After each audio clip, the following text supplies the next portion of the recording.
Bonjour, je m'appelle Émilie Desforges, je suis orthophoniste au CIUS du nord de l'île de Montréal dans l'équipe de stimulation précoce. Aujourd'hui, on vous présente une activité à faire à la maison avec votre enfant qui ne nécessite aucun matériel, qui peut se faire aussi à l'intérieur comme à l'extérieur.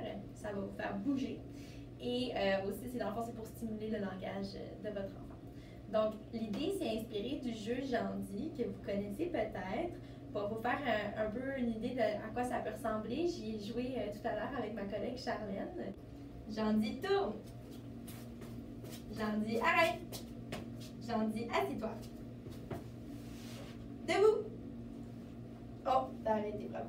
Donc voilà, ça vous donne un peu une idée. C'est sûr que dans la version originale, on est face à face, on doit commencer notre phrase en disant Jandy. Puis si on a dit Jandy, l'enfant doit se mettre en action. Cette version-là peut être peut-être un peu compliquée pour les tout petits. Donc, vous pouvez aussi juste y aller en disant les consignes, là, tout simplement, comme dans cet exemple-ci. Tourne. Stop. Tape des mains. Touche ton nez. Ferme tes yeux.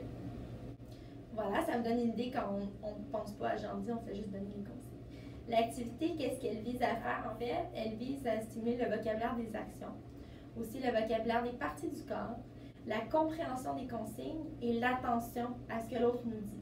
Donc, toutes des choses qu'on veut stimuler au niveau du langage. Et évidemment, on peut l'adapter selon les forces et les faiblesses de votre enfant. Donc, si votre enfant est très jeune, qui ne parle pas beaucoup, on vous conseille de faire une consigne avec un seul mot. Par exemple, saute, et de sauter avec lui. Donc, ça va lui permettre de vous imiter. Puis, à ce moment-là, il va associer vraiment le mot saute à l'action de sauter. N'hésitez pas à répéter ces consignes-là fréquemment. Pour les enfants un petit peu plus vieux qui parlent un peu plus, à ce moment-là, vous pouvez essayer de donner les consignes juste avec des mots, sans faire de gestes au début. Donc, par exemple, si je lui dis « touche ton nez », j'attends au moins 5 secondes pour lui laisser la chance de le faire par lui-même. Et si je vois que ça ne fonctionne pas, je peux répéter en touchant mon nez aussi « touche ton nez », tout en restant positif. Pour les enfants qui sont encore plus forts, bien là, on peut aller vers des consignes vraiment plus longues, plus complexes. Par exemple, tape des mains 5 fois, lève tes bras et crie « Hourra », bouge tes oreilles et fais une grimace. Il faut vraiment laisser aller son imagination.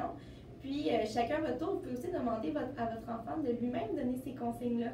Ça se peut qu'il ait besoin qu'on lui souffle un petit peu des idées à l'oreille, mais ça va lui aussi le pratiquer à nommer ces actions-là, puis à être créatif dans tout ça. Donc, pour l'activité, on vous propose 2 stratégies que vous pouvez utiliser. La première, c'est segmenter les consignes. Donc, si votre enfant, vous voyez pendant le jeu qu'il faut lui répéter 2, 3 fois chaque consigne, ou s'il y a des frères et sœurs et qu'il fait juste les regarder avant de faire l'action, c'est probablement que votre consigne elle est trop longue ou trop compliquée. Donc, à ce moment-là, on va la couper en plus petits morceaux. Par exemple, à la place de lui dire « tape des mains 3 fois et saute », on va dire « tape des mains 3 fois ». Il le fait et après on dit saute et là il saute. Donc on vient d'avoir coupé ça un petit peu, c'est plus facile. Deuxième stratégie, ça c'est pour les enfants là, qui regardent partout, qui ne sont pas très concentrés, vous avez l'impression qu'ils ne sont pas attentifs quand vous parlez, ça se peut. L'idée c'est d'attendre d'avoir leur regard, donc ils nous regardent avant de donner la consigne. Comment on fait ça sans tomber dans le « Hey, regarde-moi, hey, regarde-moi, je veux que tu me regardes ». Ça devient un petit peu intense. On veut, à la place, peut-être s'approcher d'eux, se pencher. Donc, on est vraiment proche de leur visage déjà. Ça les aide à nous regarder, à vouloir nous regarder d'une façon plus douce. Ou sinon, pour les plus vieux aussi, juste attendre. Tu sais, on peut nommer une fois son nom, attendre quelques secondes. Généralement, en face, on lui laisse le temps. Il va se retourner vers nous parce que de toute façon, il n'y a plus de consignes. N'oubliez pas, à la maison, on peut toujours faire les activités dans notre langue maternelle. C'est toujours une bonne idée. Puis on vous souhaite beaucoup de plaisir à l'extérieur.